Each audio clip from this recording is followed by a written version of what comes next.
Hi, I'm Patrick Risley, pastor of First Presbyterian Church, Fort Lauderdale, and welcome to this week's Sneak Peek, where we're going to look at what's coming up in worship this Sunday.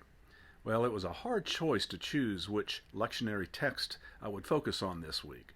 On one hand, there is the dramatic story of Saul's conversion on the road to Damascus from Acts chapter 9, verses 1 to 21.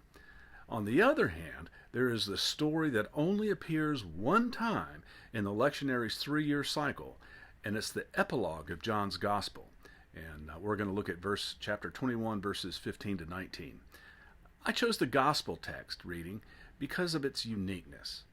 You see, the story picks up a week after the resurrection, and we find the disciples already back in Galilee, resuming their fishing trade.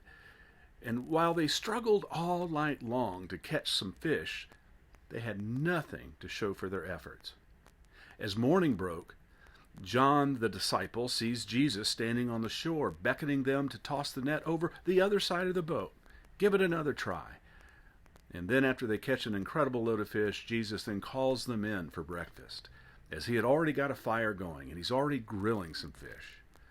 And following breakfast, Jesus turns and focuses attention to Simon Peter.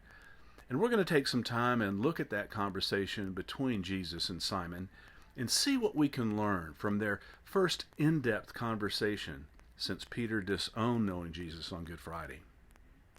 Look at the gospel reading and make note of that conversation. Who says what? Put yourself in Simon Peter's shoes. What would you be feeling if you felt those questions?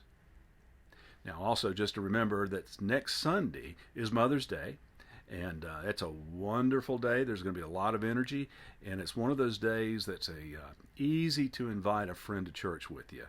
What mother doesn't want to go to church on Mother's Day? So guys, you need to pay attention and listen up. But who in your circle of influence can you invite to come and sit with me at church? I'd love to have you on Mama's Day. Friends, I'm overwhelmed with the graciousness of this congregation. I'm so proud to be your pastor. Go and be beacons of grace to all the people you meet. I can't wait to see you Sunday.